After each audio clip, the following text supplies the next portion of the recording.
Is Alcoholics Anonymous really just a religion? Can you work the steps without the religious part? Well, in this video, we're going to explore those exact questions.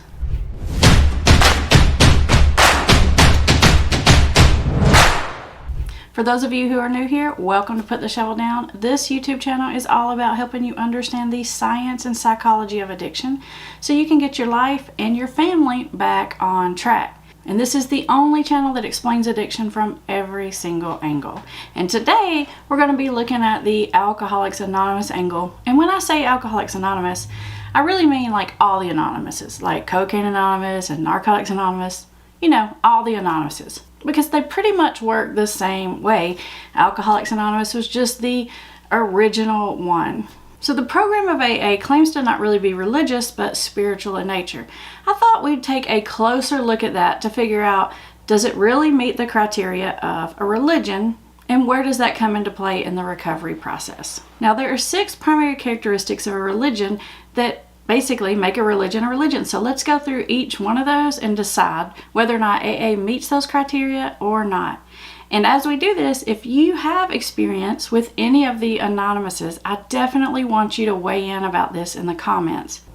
So in any religion, there is an aspect of authority. And what that means is there are persons within the religious community that are kind of like in a leadership position. They're in some kind of ranking above others. Like in a regular church, you have a priest and you have deacons, or you might have nuns. You have some kind of ranking or authority system. Now, AA is ran by volunteers, strictly ran by volunteers. And so you don't really have like a head guy in charge sort of thing. Although the organization does have boards and committees and other types of people that make decisions. But you definitely have the idea of a sponsor and a sponsee, which I do think delineates a little bit of authority within the ranking system. Secondly, a religion has to have ritual, things you do a certain way every time.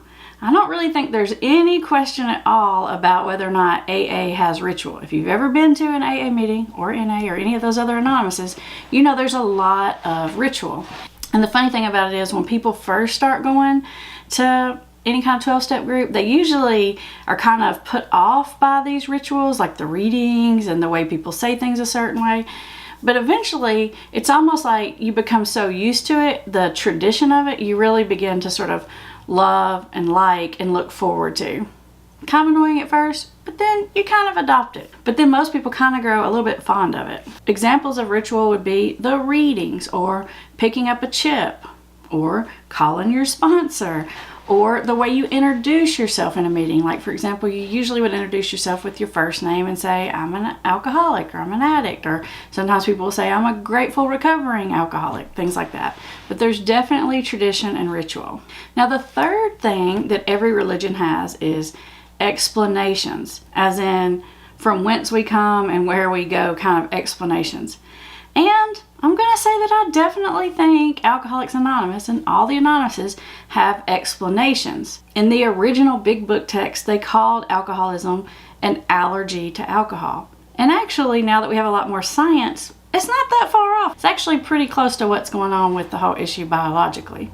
So they have sort of an explanation about why the problem happens, and they definitely have an explanation about how to get out of the problem. In fact, they have 12 very specific steps for how to find the solution to the problem. Now, the fourth thing that all religions have is tradition. And to me, this one ties closely in with rituals, like rituals and traditions. And there are definitely traditions. In fact, in the 12-step group, they have the 12 steps and they have the 12 traditions. They have them named out, 12 of them. So I don't think we can really deny that there are traditions. The fifth thing that all religions have is a concept of grace. And what I mean by that is that there's this idea or belief or assurance that there is something out there, some bigger force that can be relied upon, that's on your side and that you can count on it. And I definitely think Alcoholics Anonymous has this. They have this with their higher power concept. Now, Alcoholics Anonymous can be pretty flexible about naming that higher power. At least they say so in some of the parts, but in other parts they call that higher power God. Either which way, it is definitely outlined in their steps that you must come to terms with the fact that there is a higher power and that the higher power can restore you to sanity. So I'm definitely going to say that Alcoholics Anonymous meets criteria number 5. And then there's criteria number 6, which is all religions have some amount of mystery. And by mystery, I mean some kind of concept of the infinite, of a higher power, of something bigger than yourself. And I think we can probably all agree that Alcoholics Anonymous definitely has this component. There's this idea that your higher power can take the urge away, that your higher power is the only thing that can help you fight this addiction because you are powerless over it otherwise. So when we look at all 6 of these criteria about what makes a religion, I'm going to say that Alcoholics Anonymous meets every single one of these criteria. So, in my personal opinion, I do think that Alcoholics Anonymous is a religious group. Now, that being said, I realize that the whole concept of higher power and religion really turns some people off from the idea of working a 12-step program. So the next question is can you work a 12-step program without buying into like the higher power part or the mystery part? And I'm going to say yes. In fact, I made a whole video about how to look at a 12-step program through a non-religious lens, because some of you may feel like you're not religious, but you're interested in working the 12-step program, or you feel like it could help you. In my personal opinion, it's just like most other things.